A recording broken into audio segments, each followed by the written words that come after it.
Hi guys, good morning. Ang itlog, ang kainin ni mama ngayong umaga guys, ni mami ay itlog at saka bell pepper red. Ayan, ang ating breakfast for today.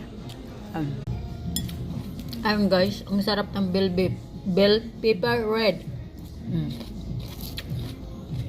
Crunchy. At dalawang itlog. Yung itlog nila yellow ang loob. Kasi, aray. Ayan pa, ano.